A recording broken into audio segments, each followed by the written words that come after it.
Sasaki is your typical salaryman for a typical company. With his meager salary, he scrapes by every day, and that's the kind of life he has accepted. But after watching too many cat videos and becoming infatuated with them, he finally walked into a pet store to get one. However, this Java sparrow keeps bugging him to pick him, and just like that, he gets the birdie. Bringing him back home, he is thinking what to name him, and the birdie says he is Piercarlo and from another world. He calls her P-chan. P-chan continues to narrate that he was driven out of his world and forced to take this form. He has thought of trying to return to his world, but screw that. He will simply live the way he wishes. He wants Sasaki makes his lunch and wants him to get him good food. Sasaki would love to do so, but one problem. Too expensive, and he has no money. P-chan gives him a fraction of his power after making a contract with him. This will allow P-chan to use his body as a vessel to wield his power. P-chan then teleports him to his original world, the kingdom of hers, in Batrium. Thanks to P-chan's teleportation magic, Sasaki saves time and money to commute. With his advice, he buys stuff like stationery from his world and sells it to Mark the merchant. Sasaki is turning into a millionaire and, with the money, is able to feed P-chan with good food. Soon he notices a young chef named French being thrown out of the restaurant he works in. Apparently others were jealous of him and made nasty rumors he stole the company's money. Sasaki suggests he open his own restaurant and will even cover the expenses. With that, French opens a successful restaurant. Although this wasn't part of Sasaki's original plan, this is for P-chan since he might want to eat different things so French could whip up something. P-chan also teaches Sasaki magic, and with him diligently learning and practicing them during breaks, he has an affinity for most elemental magic, but still stinks at teleportation magic. With Sasaki introducing binoculars and Swiss knives to Mark, this attracts the attention of the local lord, Mueller. Sasaki creates a story. He is adrift from another continent and is a craftsman creating such stuff. Noting he is a noble in this sense, Mueller gives him permission to enter his domain and will help spread his name. One night, as Sasaki returns from a colleague's farewell party, he sees an assailant attacking a woman. Only this guy transforms his arm into a blade. Sasaki subdues him with his ice magic, but seeing he can't control it, the woman melts them and apprehends the criminal. Hashizaki thinks he is an unregistered psychic and needs him to come with her. He needs to stay for the night, so he needs to pack her bags and doesn't worry about tomorrow's work. The organization will cover it. Sasaki agrees to follow, and as she explains, apparently there is a difference between magic and psychics.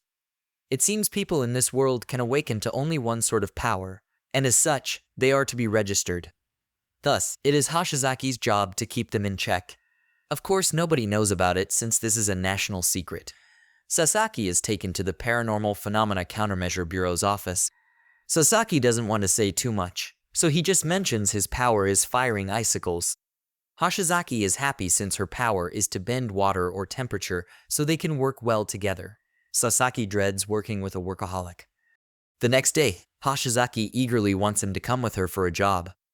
Sasaki has his reservations, but Akutsu has their superior intercepts. Sasaki was sent for a physical checkup and some basic training.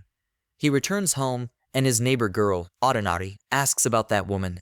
Are they dating? Sasaki claims she is her superior, but she is suspicious since she is quite young. P-chan tells Sasaki that while he was away, someone broke into his place to install a spying device. So once Sasaki dismantles it, he gets a call from Akutsu, who was the culprit. Sasaki tells him to respect his privacy or he'll have trust issues. Akutsu congratulates him, seeing this was a test to confirm his allegiance, as many don't like their organization. As many psychics feel they are the chosen ones, Akutsu needs many talented people like him to encourage them to register.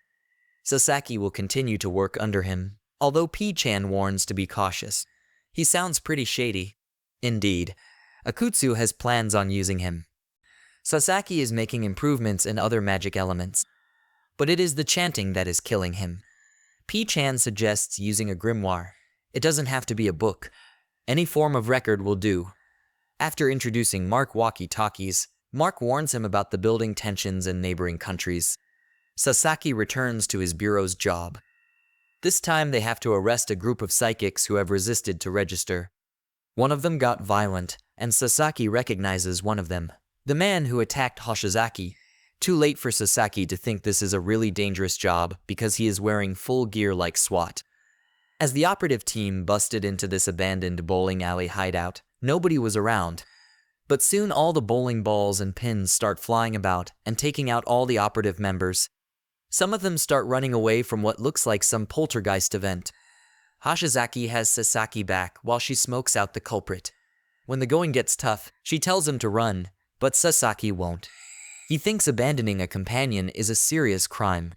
Shizuka Futari shows herself and is impressed with Hoshizaki's powers, although Hoshizaki eventually loses to her. Shizuka then calls out Sasaki, so he makes himself known in hopes of resolving this peacefully. This is also part of his plan to find out more info about her group, but Shizuka is careful not to reveal any. Sasaki uses a surprise lightning attack, smoking out a couple of Shizuka's comrades. Sasaki then proposes a deal. He will not reveal what happened here, and he lets her gang go scot-free. Shizuka invites him to join their group, but he declines, seeing he prefers to follow the herd. With this incident over, Hoshizaki buys Sasaki a drink as thanks for saving her skin. Then he learns she is only 16 years old. She still attends school but loves her job since the pay is good. On his way back, Sasaki stumbles into a strange girl. He just opened a portal to go home. Sasaki thought his peaceful life would continue, but he is summoned by Mueller as a war is about to break out. He needs Sasaki's help. Sasaki thinks he will be drafted, so he tries to refuse. What Mueller wants him to do is become their exclusive supplier for the war because of the things he supplies, since the king has directly ordered him to provide supplies to his men. Sasaki ponders about abandoning the country, so Mueller starts talking about the kingdom's history and some starsage thingy. In other words, he cannot abandon this kingdom due to his indebtedness and will perish if he must. As Sasaki leaves, he asks P-chan's advice. Birdie views hers will lose, but since Sasaki likes this place, he will try to help without drawing much attention. Then he sees a few dissatisfied people leaving French's restaurant. Apparently his old boss was trying to get him to sell some recipes at a lower price. Of course, the French will not betray Sasaki. Sasaki thanks him for this and will come up with countermeasures. This also means Mark's predictions that food prices are going up due to the war. Sasaki then goes to make a deal with a top local trading company, Kepler. Using his salesman tactic, he convinces Joseph to sell a big bulk of goods to him. Mueller is surprised when Sasaki shows him a shed filled with supplies. How did he manage to provide so much in a short span of time? P-chan is that sage and uses his teleport magic to transfer the stuff over.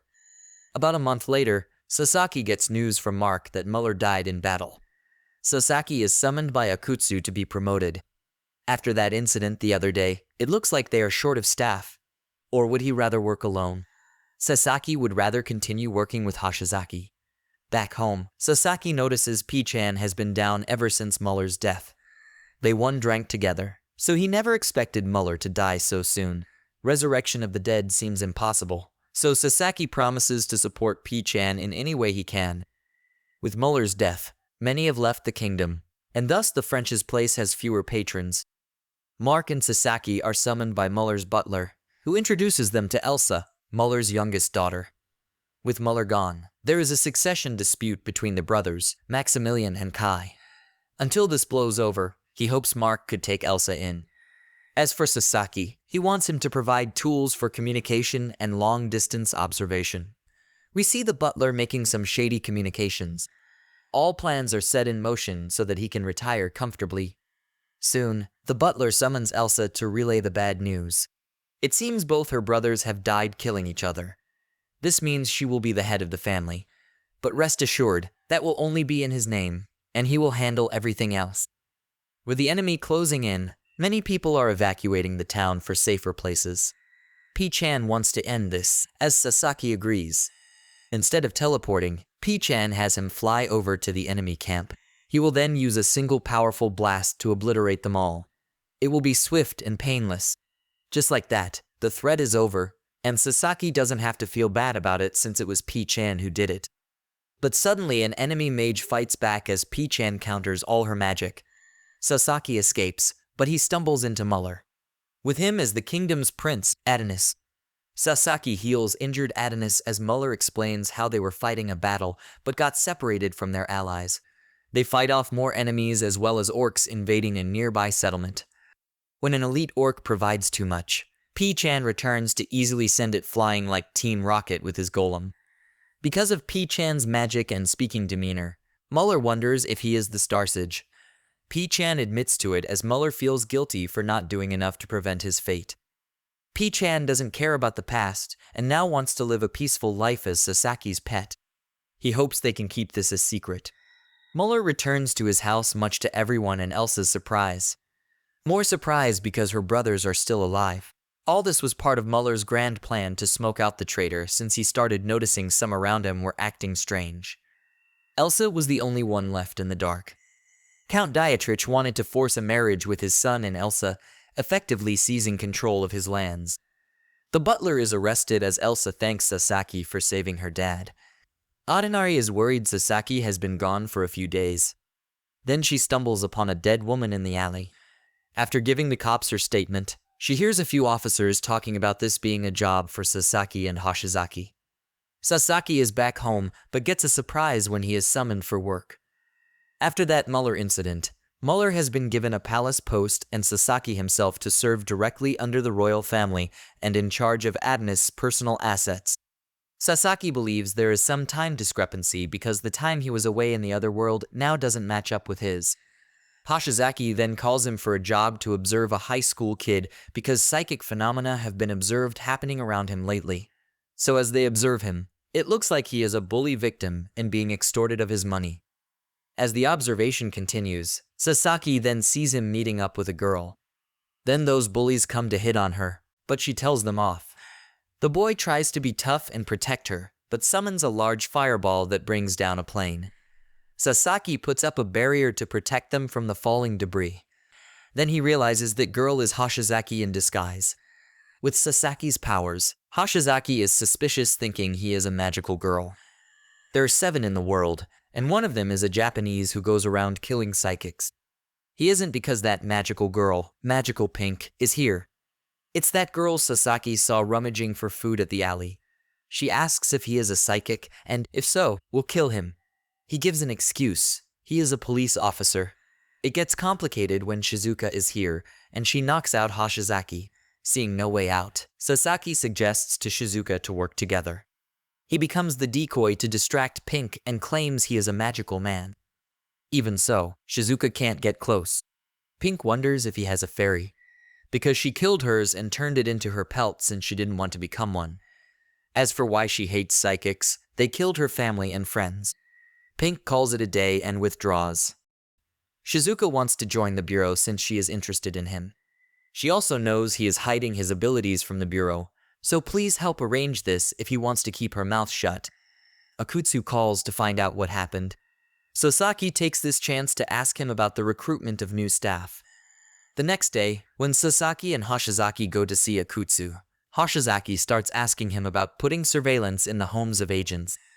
Akutsu admits it, and it is within his authority to do so. But he doesn't worry because he is gay. Also, Sasaki is not his type and dislikes office romance. Hoshizaki grows jealous seeing Akutsu approve of Sasaki's request to hold an interview to recruit Shizuka. As Sasaki returns home, Shizuka wonders if she can lodge at his place for tonight. She tries to threaten that she saw a talking bird and might want to share this info with the bureau. She is only joking. The reason she is doing this is that her former organization is after her, and thus she wants to join forces with him. Noting the additional risks he has to undertake, she is willing to give him monetary compensation. For the right price, he might accept but needs to discuss with P-chan first. So Shizuka talks to P-chan, and the latter asks if she can also provide non-monetary compensation like resources. She agrees. Then it's a live video interview with Akutsu. He rejects her application since she is a high-ranking official from an enemy organization. However, he is willing to compromise by offering her a contract basis. She is okay with it, so Akutsu puts her under Sasaki's care. This shocks him because his plan to dump Shizuka under Akutsu has backfired. Trying to wiggle his way out that he is also a newbie, in fact Akutsu promotes him again to the same rank as Hoshizaki. Double promotion in his first few weeks.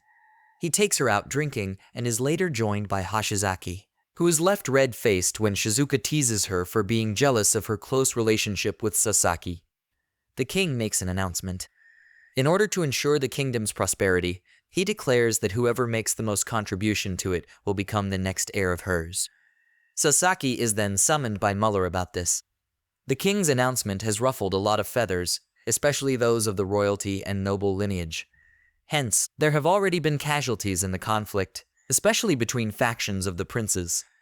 Mueller has connections with another kingdom and wants Sasaki to move there to conduct his business safely. Sasaki won't do that and wants to keep trading in this place as long as he can. Then one of Mark's assistants comes in with bad news that Mark has been imprisoned for insulting Count Dietrich. From what Sasaki understands, Mark has been set up by his own manager, Herman.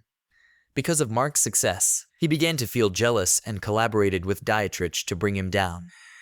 This is so he can open a new branch in the capital. Sasaki decides to pay Mark a visit, and his intention is to settle it via political force. Although the guards are not happy with Sasaki's different alliance, Sasaki plays it cool to relay messages to Dietrich. Then Sasaki goes to see Joseph to secure and continue trading with Kepler. Later, P-chan discusses with Sasaki using gold for their transaction since the use of gold is not frequent in Sasaki's world, although it has a higher value. When Sasaki returns home, Elsa is waiting for him. She has learned from her father about Mark's case, so Sasaki assures them they are doing all they can to save him. It is also then that Elsa discovers P-chan can talk, so she promises to keep it a secret. Once Sasaki is done nailing the crates of gold, they teleport them to his world. As Shizuka inspects the crate, she finds a stowaway Elsa. Sasaki fears Shizuka will know about the secrets and that he will have a hard time coming up with an excuse. But fear not, as P-chan claims his magic filter has made both girls speak different languages so they won't understand each other. Sasaki then seeks Elsa's explanation. She claims when Mark was imprisoned, she was sneaking around. She saw him loading up his goal and thinks he sold Mark out for money. Sasaki clears the air that he is doing all he can to save Mark and will not betray her father. The goal is to do business with Shizuka. Shizuka suddenly attacks Elsa, but P-chan is quick to protect. Because Shizuka remains persistent, P-chan casts a curse on her. Each time she feels malice towards them, the mark on her hand will start to grow. Once it reaches her heart, she will disappear. Shizuka dares to try it out, and seeing P-chan isn't lying, she backs down. But now Elsa wants to know about everything. Hence she isn't going home because she wants to learn about this world. She also asks why Sasaki comes to her world. What is in it for him? It's a matter of personal choice and food. Along with Shizuka, they have a fun tour, until Shizuka uses her powers to save a boy from falling into the water. A TV crew is nearby, and Shizuka goes to break their equipment and knock them out. They make a run, but it looks like the bureau is here. They are summoned to meet Akutsu, so Sasaki tells Elsa she is a friend of Shizuka and speaks a minor, unique language. Shizuka thinks he wants to hire her as a contract, so Akutsu mentions the need to neutralize a colleague as the hiring test. To Sasaki's dismay, Akutsu has him go along with it. Elsa is adamant to learn more about this world so she can be useful to her father. She fears it is also to protect her world in case this one invades. Sasaki assures they won't, despite knowing his world is definitely superior in weaponry and technology. In fact, the other world has more dangerous monsters and could be putting Earth in danger. Elsa fears going home, for she knows her father will scold her. That is to be expected, but the rest will help explain the circumstances. Once Shizuka has got the payment terms clear, it's time for Elsa to return home. Elsa is now home and Mueller is not mad after Elsa apologizes. He is glad she is okay. Then they get a visitor, Herman. He relays the bad news that Mark will be executed. Although Mueller finds this unacceptable, Herman can't ask him to do more and just like this be so as for Mark to atone. Mueller will go talk to Dietrich, but first Sasaki learns more about Dietrich. And it seems both their families don't get along since Dietrich is quite an ambitious person who gets what he wants. Sasaki accompanies Mueller to talk to Dietrich, and the rescindment of Mark's execution is off the table. Sasaki introduces himself and his goods and has been selling his goods to Mark. Dietrich is impressed and makes a suggestion. In exchange for Mark's life, Sasaki will sell all his goods only to him from now on. Mueller is against this, but it is either that or Mark dies. Since Sasaki needs time, Dietrich will postpone Mark's execution by a month and hopes to hear a favorable answer. Sasaki then heads back to prepare all that he needs. First, he takes his reserve stock to sell it to Joseph for cash. He also tells him he will bring double the amount next week, but wants to be paid up front. Joseph agrees with his terms. Joseph introduces Mattis, who is his friend and is working as a banker now. Sasaki overheard something about Herman taking up a huge loan because some empire's withdrawal threw a spanner into his plans. Sasaki remembers seeing Mattis leaving Dietrich's place and wants to know more about this. Sasaki has his stuff ready and leaves his home, but is running late to meet up with Shizuka. It looks like he is a few hours behind since traversing between worlds now is causing time to be different. The deadline is here, and Herman is seen talking to Dietrich, mocking Mueller, and Sasaki were all talk and no show. Dietrich isn't sure about that, but he also notes about Herman taking out a huge loan. Then Dietrich gets a letter. That huge smile means things are in his favor.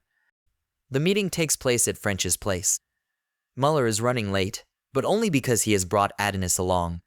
He has heard what happened, so he wants Dietrich to release Mark immediately and get another form of compensation. Dietrich refuses, as he already has given his condition. However, Adonis views that condition as unacceptable. Sasaki already sold his goods to Adonis and told him to sell to those he fully trusts. That's why he only made deals with Mark and under Mueller's support. If he goes with Dietrich's condition, it would be treason. Hence Dietrich will now have to change his demand, and he will settle it for 1,000 gold. The rest find it ridiculous. But it is not the worth of a noble, but the value of a noble's dignity. To their surprise, Sasaki says he can pay it. In fact, half of it right now. Sasaki reasons that Mark is worth every penny he is paying for his release because he views he will bring great profit to the kingdom in the future. To lose him now means an unbearable loss. Dietrich asks why he is doing this despite being a foreigner. Sasaki doesn't want to see the home of his friend destroyed. As such, wouldn't a fellow noble feel the same? This has made Dietrich realize he has been serving his own interests. He changes his mind and will release Mark for free. As a noble, it is his duty to bring honor to the kingdom. The only one who isn't happy with this is Herman. He hopes Dietrich will reconsider, but Dietrich considers this done. He threatens to take this to a higher-ranking noble, and this would negatively impact Dietrich. Joseph shows up unexpectedly. He has finished his business here and came to see how things are going. He has taken the liberty to buy up Dietrich's draft on the war and Herman's big loan since he thought it would make a perfect branch for Mark's company for distribution. Kepler is a bigger and more famous trading company, so there's your done deal. A very grateful Mark is finally released. Instantly new business arrangements are made with Joseph. Later, P-chan hears from Sasaki about his plan for success. Sasaki thought a few steps ahead of using Adonis since this kingdom has a very strict hierarchy. He didn't feel good about using Dietrich's patriotism against him, but thought Adonis' words would have a better effect on him. Hearing about the loan, he had Joseph investigate it since he has ties with the financial world. He learned Dietrich was forced to spend a lot of money for the recent war and will leave him in debt. Thus he needed funding, and thus Shizuka's role in delivering the stocks. But he didn't foresee Joseph's actions to buy up the debt and loan himself. They go home to celebrate, but Sasaki gets a call from Shizuka, who is in trouble. Arriving at Shizuka's place, it seems she is under attack by soldiers. Thanks to Sasaki's barrier, they manage to stay safe and discuss what's going on. It would seem that her organization has sent a purge squad, but Shizuka is also planning to live up to Akutsu's deal. Because the most troublesome person has now just popped up. He is the leader of the organization. His abilities cover a wide range, and not even the organization knows its limits. Part of it seems to give his imagination physical form. Seeing that she betrayed the organization, he needs to take her out and create a clone of her. Knowing this would be troublesome, Shizuka wants to escape, so P-chan teleports them to somewhere safe. Shizuka makes a deal with Sasaki to help her, and in return she will fulfill any request of his, no matter how impossible it sounds. The leader soon finds them, and it is hinted based on the intelligence he receives from his pal. It seems he is also working for the bureau and also under Akutsu. Sasaki fears the worst, that both were given the job by Akutsu to eliminate each other. P-chan offers to handle this as he destroys all of his attacking bombs. P-chan manages to neutralize all magic he throws at them as the rest notice a ring to let him materialize his imagination. And when P-chan attacks, another ring to protect him from it. He then materializes a sword that can erase one from existence. Sasaki panics because, without P-chan, his normal life is over. P-chan gets hit, but some trick he uses and even heals himself. Then Sasaki lectures him about man must never stop learning, or it's the death of his soul. The leader then gives up since it is not worth his life. Sasaki then takes this chance to make a deal with him. He hopes he can tell Akutsu that Shizuka is no longer affiliated with his organization. From his reaction, Sasaki knows he too doesn't like Akutsu much. Since there is no merit for them to be antagonistic, he agrees. Shizuka wants to reward Sasaki, so he would like 300 tons of castor sugar. Sasaki then gets a call from Hoshizaki. Come back to HQ right away because they got attacked by magical girls. Pink brought a friend, Yellow, and they started laying waste in the building. Hoshizaki leads her force to take them out. Sasaki and Shizuka creep up from behind as the former comes up with a plan. Basically, he needs to get close enough to use his water magic to flood inside their barrier. After signaling to Akutsu, who then orders Hoshizaki to go all out and attack. This allows Sasaki to execute his plan. The magical girls panic and break a hole in the barrier to let the water out, but the hole freezes up. This repeats itself until the barrier is almost filled and Shizuka lands her attack to knock out Pink. A mad Yellow tries to attack Sasaki, but he blocks her magic. She vows revenge as they escape via portal. As Hoshizaki and her force surround Shizuka, Akutsu is here to reveal that this isn't the first time the magical girl attacked. Only this time she brought a friend, as she thought she could hasten their end. So to ensure such attacks won't happen, Akutsu officially hires Shizuka into the bureau. Later, Akutsu speaks to Sasaki alone about his water magic. He admits to it, but doesn't give away much. As for his friendly relationship with Shizuka, Sasaki realizes Akutsu is already keeping tabs on him. He manages to worm his way out to write a formal report. When he returns home, Adenari asks about hearing voices coming from his room. Definitely P-chan, so he claims a male friend often comes over. Sasaki reunites with P-chan to have their own dinner celebration. He also presents his report on his observations of their trips to the other world. Previously, one day here was equivalent to 30 days in the other world. That time is slowly shrinking, and at this rate, both worlds will be exactly the same day. Then they see on the news a lizardman seen in town, a call from Akutsu already, and a young boy who is actually a demon blackmailing Adenari to fight angels on his behalf. Thank you for watching till the end, and please don't forget to subscribe. See you next time and peace out.